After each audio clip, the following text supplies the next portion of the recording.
Читание Святого Евангелия паводле Яна.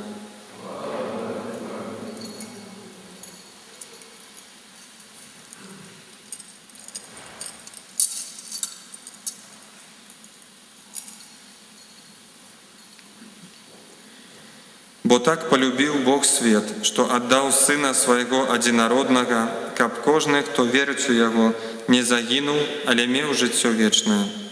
Бо не послал Бог Сына Своего у свет, каб судить свет, але каб свет был збавлены праз Яго. Хто верить у Яго, не будзе асуджаны, а хто не верить, той ужо асуджаны, тому что не поверил у імя Одинародного Сына Божага. Гэта слова Пана.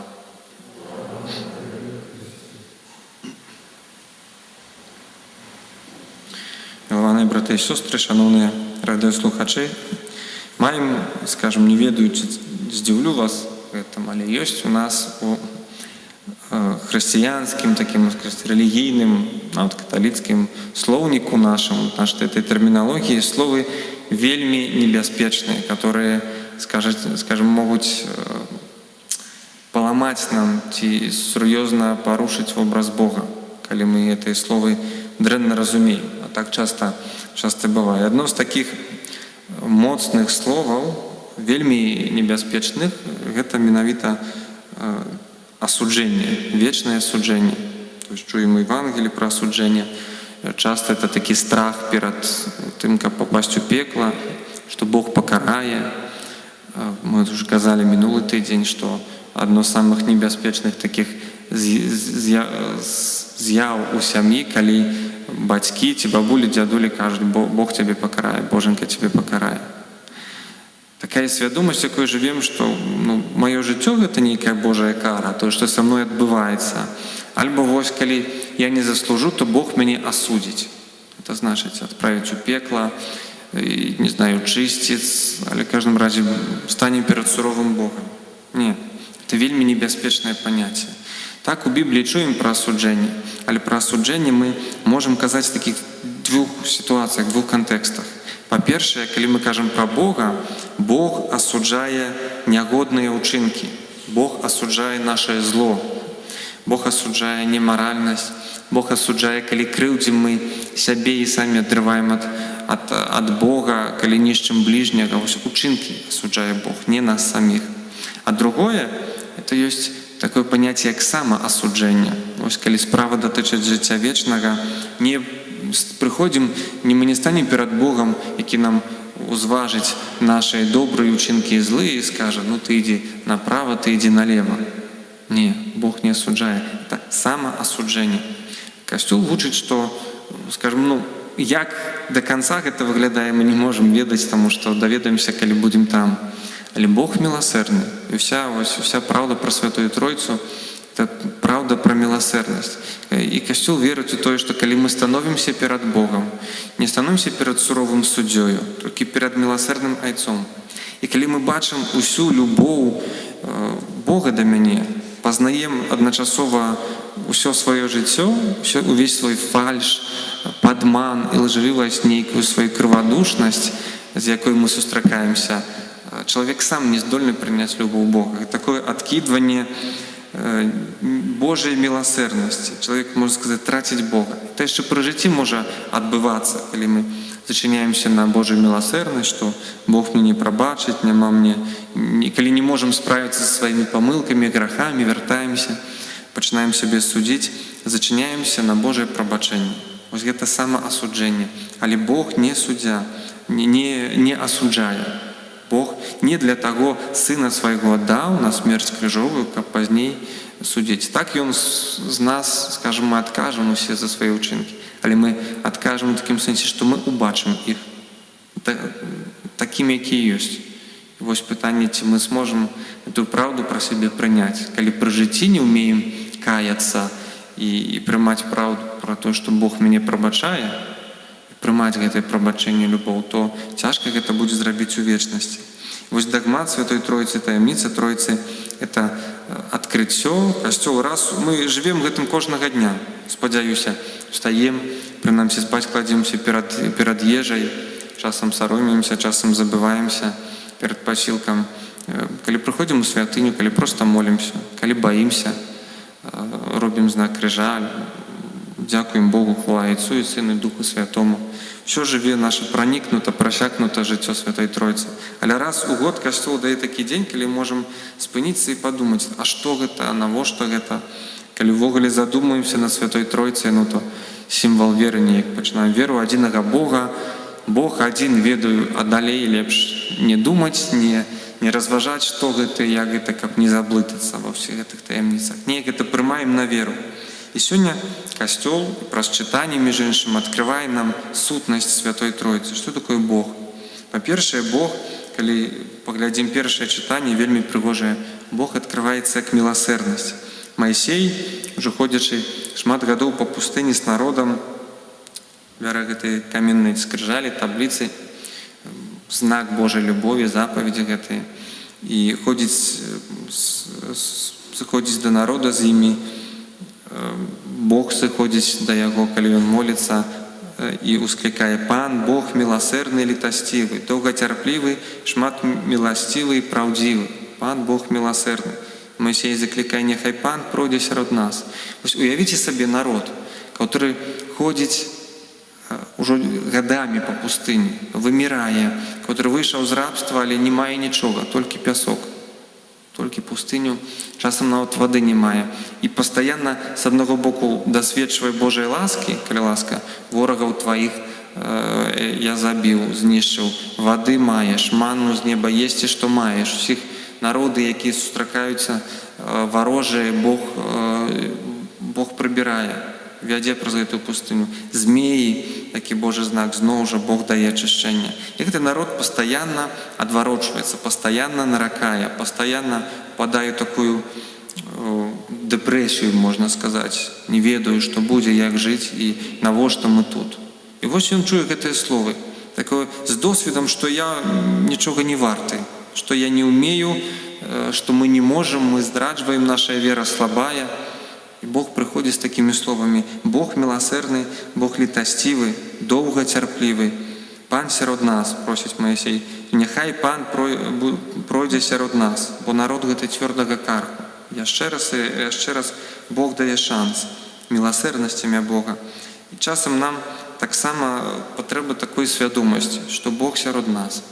Ужо каторы раз.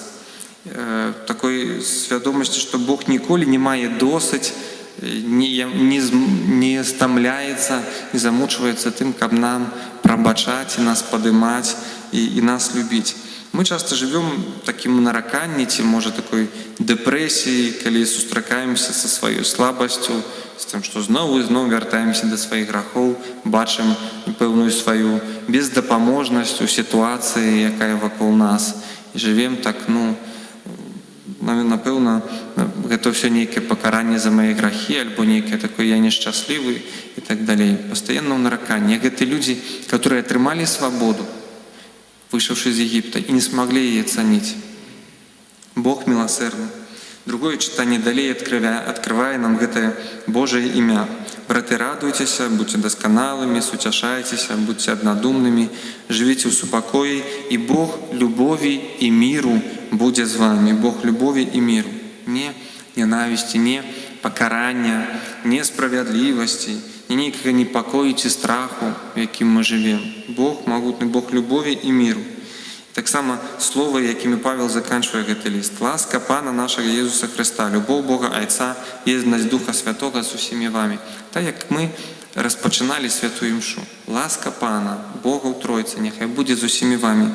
Будьце добрай думкі, мейце надзею на лепшую жыццё, на прыгожую будучыню. Таксама Павел піша да Карынцінаў, калі пачытаць перад гэтым першае і другое пасланне, асабліва другое да Карынцінаў, это Павел піша да супольнасці вельмі падзеленай. Якая была падзелена тыя Паўла, тыя Аполаса, тыя Хрыста, тыя Пятра, розныя групіроўкі, тыя габрэйскія, іншыя, которые язычнікі навярнуліся на хрысціянства, яшчэ рымляне і так далей.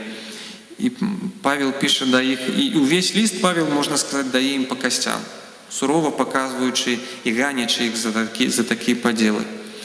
І тут, наконец, ён не кідае ёй, не кажа нейкія моцныя словы, каб іх яшчэ больш прыдушыць. Ён кажа ім словы надзеі. Браты, радуйтесь, будьте досканалымі, суцяшайцеся, будьте аднадумнымі. Будьте аднадумнымі. Часам нам, не часам, а думаю, вельмі сур'ёзна нам сёння не хапае аднадумства.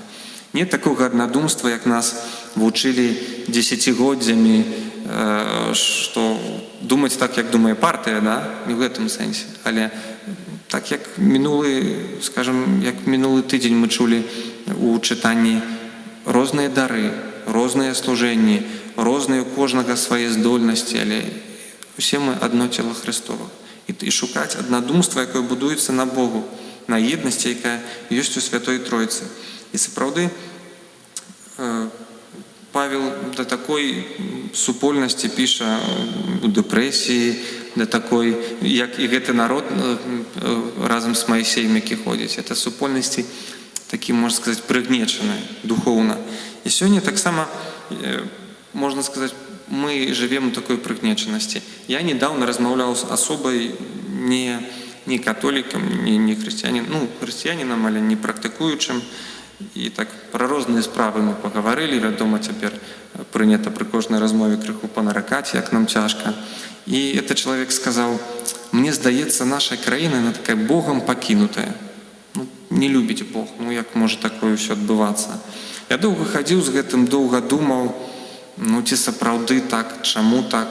Сапраўды людзі ўжо церпяць, да? І не да канца. Бог любіць, заўсёды любіць таго, хто трывае ў цярпенні, хто зносіць цярпенне. Бог заўсёды блізка таго, хто церпіць. І так, як можам паглядзець тое, што адбывалася з ізраільскім народам на пустыні. Яны цярпелі па сваёй віне, атрымалі шлях да свабоды, не захацелі яе самі прыняць. Хадзілі 40 гадоў па пустыні. І змеі, і пустыня, і гэтыя пастаянныя свае ўпадкі, і войны, народ амаль што ўвесь вымер, і ўжо маладое пакаленне ўвайшло ў зямлю абяцаную. Яны хадзілі, і сапраўды ж вельмі часта Бога спакушалі. Але кажуць біблісты і габрэйскія равіны, таксама багасловы, кажуць, што гэты перыяд, 40 гадоў на пустыні, гэта быў залаты век Ізраіля. Ніколі больш так не было. Прыйшлі ў зямлю абяцаную, атрымалі дабрабыт, супакой, хочам караля, хочам закон, хочам як ва ўсіх войска, правілы, каб нам жылося, як у ўсіх. І атрымалі. І сталася, што сталася. Народ перастаў існаваць. Народ перастаў існаваць. Засталося сённяшні Ізраіль, это одно колено, колено Юды, якое ператрывала з 12. І таксама, скажем, залаты век Ізраіля. Яны ніколі не былі так блізка Бога, як тады на пустыні, калі нічога не мелі, калі падалі. Вось таксама можа нам паглядзець, што гэтыя часы, з аднаго боку тут пандэмія, крызісы, людзі злыя, усе кажуць, грошы не хапаюся, азлобленыя, мы ходзім, баімся за будучыню, перасварыўшыся ў сваіх сем'ях, не спраўляемся сваімі праблемамі, канфліктамі. Можа, гэта ёсць наш залаты век? Паглядзіце, ніколі мы так не маліліся, не звярталіся і не казалі, што давяраць Богу. Ніколі не было такой блізкасці. Людзі прыходзяць у касцёл, асабліва надзеюць, не было бачна, ўсё больш і больш людзей. Людзі кажуць, я не вытрымліваю, я не магу ўжо. Я хачу прыйсці ў касцёл, у святыню. Это знак. Раней такое, зноў трэба у касцёл ісці, а як тут паспець яшчэ і бульбу пасадзіць, а тое. А цяпер я не магу без Бога. Ніколі, можа, мы не былі раней так блізка Бога, як цяпер. Калі нам страшна, калі можа, не ведаем перспектывы будучыні. І мы часта думаем так, што Бог нас пакінуў, уяўляючы сабе, што знак Божай прысутнасці — гэта пэўны дабрабыт. Вось там, в Європі, дзе-небудзь, в Амерыцы людзі ў дабрабыце жывуць. Пытанне можна дыскутаваць таксама, але наколькі там ёсць Бог, наколькі таксама яны маюць свае цярпенні, але часта это народы, якія цэлымі народамі адыходзяць ад Бога. Вось можа не да канца праўда, што Бог пакінуў нашу Беларусь. Можа, наоборот, Бог вельмі любіць нас, не гледзячы на ўсё тое, што наш народ перажыў. маем свабоду, маем сваю веру, якую нас ніхто не забараняе верыць, ніхто не забараняе нам размаўляць на роднай мове нават. Ніхто, скажем, розныя абставіны ёсць, але мы далей жывем. І праз розныя, хто памятае 90-е, што было, да? Праз розныя рэчы Бог нас правёў. Можа, гэта ёсць знак Божай прыхільнасці, што неяк мы яшчэ трываем і далей Бог нас не пакіне. Гэта ёсць таксама Божае імя. Імя Бога любові, Бога міру. І ў Евангеліі нарэшце Бог адкрывае яшчэ такую рысу свайго імені. Это Бог той, які дае. Так полюбіў Бог свет, што аддаў Сына свайго адзінароднага, каб кожны, хто верыць, не загінуў, але меў жыццё вечнае. Бог дае. Не паслаў Бог Сына, каб судзіць, але каб свет быў збаўлены. Бог не можа судзіць, калі Ён сам памёр за нас на крыжы. Часта мы ужываем гэтае паняцце вечная кара, Божы суд, Бог асуджае, Бог пакарае. І мы часта блытаем нашыя няўдачы, памылкі, нашыя нейкія станы дэпрэсіі, расчаравання ў сваім жыццём, мы блытаем з тым, што Бог мяне асуджае. Гэта не Бог асуджае, гэта не гнеў Бога, гэта маё самабічаванне. Вось Бог міласэрны. Наколькі я ўмею гэтую міласэрнасць прымаць. Чалавек, якому прабачана, ён радуецца. Ён ад шчасця яго, скажем, разрывае. Ён ведае, што мой зло прабачана, і для таго, который прабачыў, я хачу зрабіць усё. Калі бацькі прабачылі, муж, жонка, не знаю, сябра нешта прабачыў мне. Вось я хачу проста для яго старацца.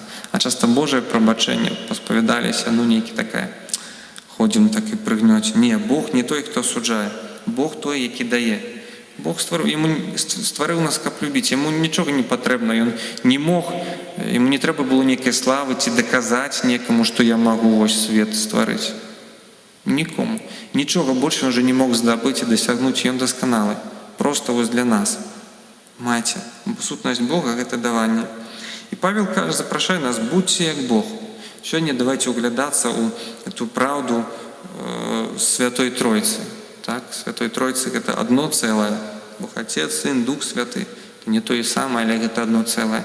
Давайте прасіць, каб мы былі такія аднадумныя, каб мы мелі Духа Божага, мелі надзею, мелі бачыць гэтую прысутнасць. Можа, сапраўды, цяжкі час, які перажываем, это час для нас нялёгкі, час нашых упадкаў і здрадаў, так як выбранага народа, але можа таксама залаты час, калі мы ніколі ў жыцці не будзем так маліцца і давяраць Богу, прасіць Бога аб дапамозе, як сёння. Аман.